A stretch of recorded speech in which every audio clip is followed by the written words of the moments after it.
Live from the chicken wing capital of the world, Buffalo, New York. You're listening to the Childcare Bridge podcast, your source for the best tips, tools, and tactics on how to market and grow your childcare center, ensuring total domination. Total domination. This is the Childcare Bridge, and this is your host, Michael Tasner.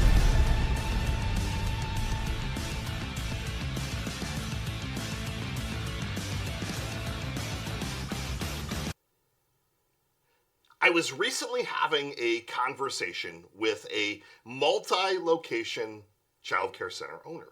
And the conversation started off like this. Michael, I see the value in everything that your company is doing, but in order to save money, we're going to bring things in-house. In today's episode, I wanted to talk through when does it ever make sense for you to look at doing some of your marketing in-house? When does it make sense to do other things outsourced with an agency partner? And not even just on the marketing side. I get into these conversations with childcare center owners around the bookkeeping side and financial advice and even legal stuff. With the continued explosion of all things AI, unfortunately, there's this unintended consequence where everyone now feels like they're a doctor, a lawyer, an accountant, because they can go to tools like ChatGPT and Claude and get information rapidly. But when does it ever make strategic sense to insource or outsource? So that's what we're going to tackle today. Now, before I even kind of dive into that rabbit hole, there's this continued trend, this continued idea, this continued framework of thinking to be in a constant scarcity mindset. I did a podcast, I think maybe a month or so ago, where I literally just talked about this one concept. This one concept. And with all of the, uncertainty with tariffs and the new president and are things going to be different or not different, I'm noticing this whole scarcity and fear mindset now more than I ever have with childcare center owners, where they're afraid of what do the next 3, 6, 12 months look like.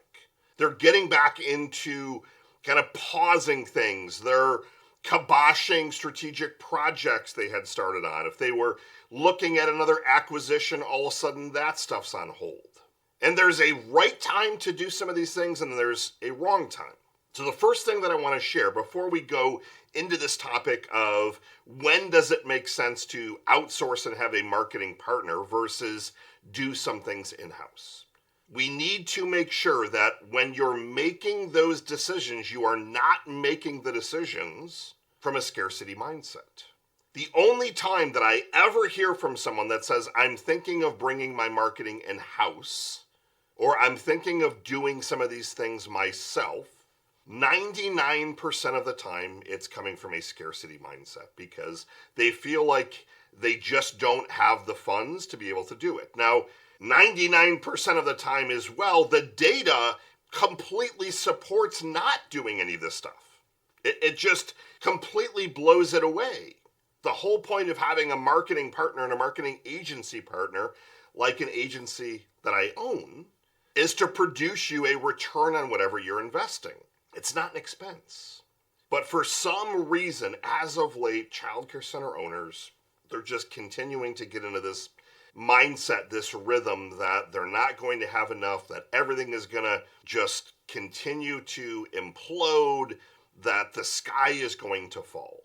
So if you have that mindset currently, you need to focus your time and your energy there. You need to stop going and kiboshing all the different initiatives and strategies and all these things that you know are going to move you in the right direction. You need to get your mind on straight. And I can tell you, I fall into this exact same trap. I'm not going to sit up here on a high horse and tell you that I don't ever walk in a day or a week or a month.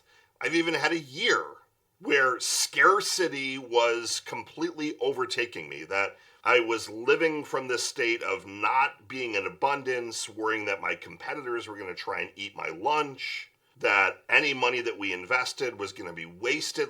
It took me a while to get out of that funk.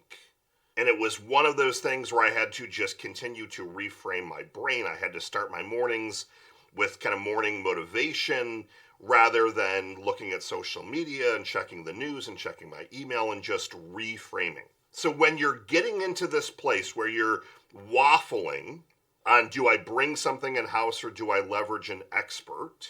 You can probably already tell what I'm going to coach you and teach you on today with that exact phrase. When you're getting ready to do that, you have to be in the right frame of mind. If you walk into a relationship with the scarcity mindset, it's not going to work. Now, there's a book that I have referenced at least 3 times, probably even more. And the book is one of my top 5 favorites. And that book is Who, Not How. The entire premise to this book is, rather than you trying to figure all of these things out on your own, that would be the how, you instead focus your energy on finding the right who. For example, if you have a couple of locations now and you want to expand further, who can help you get there? Who has taken a center or a childcare business or a business that serves kids from 3 locations to 20, for example? Who can you engage and invest some money in to help you speed up the process? One of the biggest points in hiring the right who's is that they're going to massively speed up this entire process. You're going to get all the shortcuts. It's that whole adage when people have said, like, hey, I need this big hole dug in my backyard, and someone comes and they're able to do it in 5 minutes, and they say that'll be $5,000. It says, what do you mean it took you 5 minutes? Well, it took me 30 years how to learn how to do it, and all this $2 million worth of equipment, etc., etc. You're paying for the shortcuts. You're paying for someone else's know-how, someone else's knowledge that has been there and done that. What's the likelihood that one of your current directors has been directly involved in going from 3 centers to 10 or 20 centers? They have all the knowledge around it, the standard operating procedures, the P&L, so like that they have all of that insight. That you could just say, well, I don't need to invest X amount of money in getting another opinion or getting some outside help. My director, that they've kind of been involved in that. The likelihood of having that person currently on your staff is slim to none. Like, it's just not going to happen. And it's the exact same thing when I encounter these discussions day in and day out. Can we do our marketing in-house? I want to scale back on marketing. And those are 2 different aspects. But the focus is, can you do some of this stuff in-house? And I'm going to give you a little bit of a waffle answer. So there is one area that I want you to do in-house. And if you're not doing this one area in-house, you're not going to get the exposure and more so the authenticity that you're looking for. And that one area is to be posting and generating organic and authentic social media content. You can't hire a marketing agency that's going to be able to flawlessly nail your brand by being in your centers day in and day out. Your teachers, your directors, your assistants, your receptionists, they all have cell phones. They can be capturing micro moments during the course of the day. They can be capturing all the fun activities that you're doing at your center. Now, the little asterisks, obviously, is you can't be just showing pictures of people that haven't consented for that. So make sure that you're only taking the pictures of the kids and the families that have said, yes, I'm okay with being on social media and being used in advertising. An agency is never going to be able to capture all that for you. Can they supplement your social media content? 100%. Can ChatGPT completely replicate your authentic kind of brand? it can kind of get close if you feed it for months and months and months, but you have to feed it information. Outside of the social media stuff, there is not one thing that you should ever be doing at your center internally when it comes to marketing. You just can't. I've been in this industry for going on, I think, 13, 14 years. I've been in the marketing industry for 25 years. I'm what people hire as a who. They hire me for my expertise because I can see through all the noise. I can get to the other side of where you want to go in my head in about 5 minutes. You kind of paint that picture. Michael, here's the vision that I've got. Great. Boom. I can literally start mapping it out in real time rapidly. You're not going to be able to financially hire somebody to do the 10 different things that a marketing agency should be doing. For example, they should be designing, managing, hosting, maintaining your website. You might say, well, Michael, that's something that I could do. Unless you can show me that you are the right who and that this is one of your most valuable activities that you should be doing, you shouldn't be doing that. And you might push back and say, well, it's going to save us $200 a month. If you go back to my earlier message around scarcity versus abundance, now you're talking from a scarcity mindset.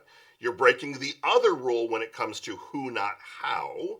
But I would push back and challenge you, is that the best use of your time? And the answer is almost always no. Your job as the owner at the helm of your childcare business is to be focusing on the culture aspects, working with your marketing partner, working with your financial advisors and bookkeepers and tax strategists, managing and motivating your team, casting the vision, the high-level strategy, looking at metrics and numbers, not getting in there and updating the calendar on your website, for example. It's a terrible use of your time. And when you start to think about, is this a good use of my time versus am I the right who, you're almost always going to be saying no, if not always.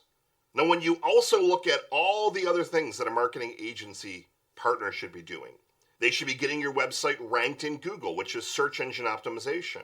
They should be managing your Google business profile, which is another form of local search engine optimization. They should be running a customer relationship management tool to produce lots and lots of leads for you.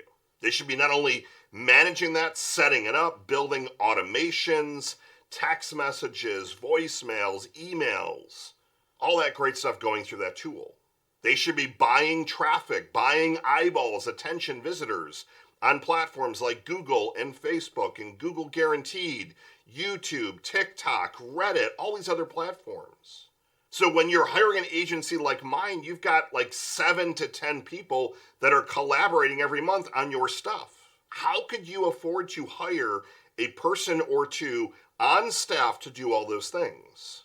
Now, the other crazy thing is when you look at hiring somebody on staff, A, they're not going to be the right who for every one of those particular positions. There's not a marketing person that can develop and manage websites, drive all of your Google rankings, buy traffic on different mediums, effectively write copy, design graphics, so being also graphic design. Like I've never met somebody that has every one of those skills. And if they do, they're going to be average at best at all those skills. You need to be focusing your time on what are your most valuable activities in your center. You need to get rid of this whole scarcity mindset of, well, let's save the $500 or the $1,000 a month. Doesn't make sense. On top of the fact that if you have been listening to this podcast for more than a week or two, you know that marketing above all is the entire philosophy here. Marketing above all, marketing first. Marketing is driving everything across your center. So why would you look to try and save money on the number one place that is going to literally determine, do you succeed or does your center blow up in smoke? So the obvious answer is that you should never be looking at doing your marketing in-house. Plain and simple. Even these big box franchises, they only have a handful of marketing people that are trying to run the marketing for hundreds of centers. Hundreds. I'm not going to go into names, but I've seen some of these that have 3 full-time marketing people that are literally running the marketing for 400 childcare centers. 3 people, 400 centers. So if you very rapidly do the math there, you're getting maybe an hour a month, maybe 2 hours a month of marketing support. It's all automated. And they're just trying to manage them and look at which centers aren't performing, and they're going to go there. And it's not one of those things that you should be trying to do in-house. It's the same thing when it comes to bookkeeping. It's the same thing when it comes to tax strategy. The same thing when it comes to acquisitions. You need to focus on who, not how. And when you start to run the math and realize, well, we'd have to actually add like 4 or 5 marketing people at $40,000, $50,000 a year per person, and that's on the low side.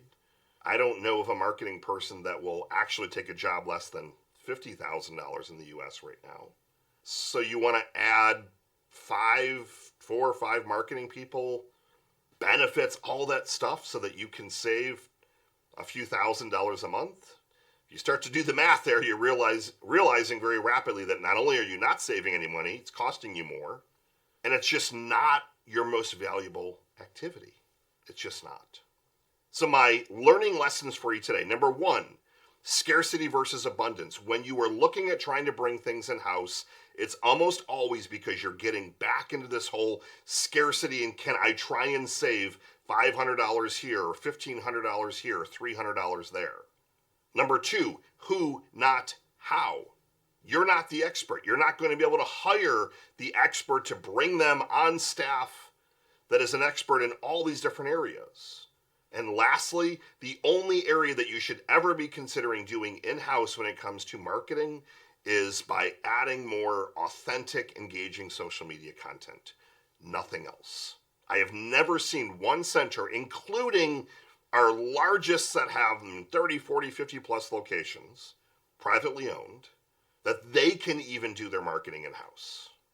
That's what I got for you. Get out there, take some action. Everything is going to be okay. We're going to be in for a wild ride in 2025, but stick with me. I'll be your guide. I'll be your coach, your trainer. We'll get through this together and come out on the other side. Michael Tasner signing off. Good morning, good afternoon, and good night. I'll see you next week.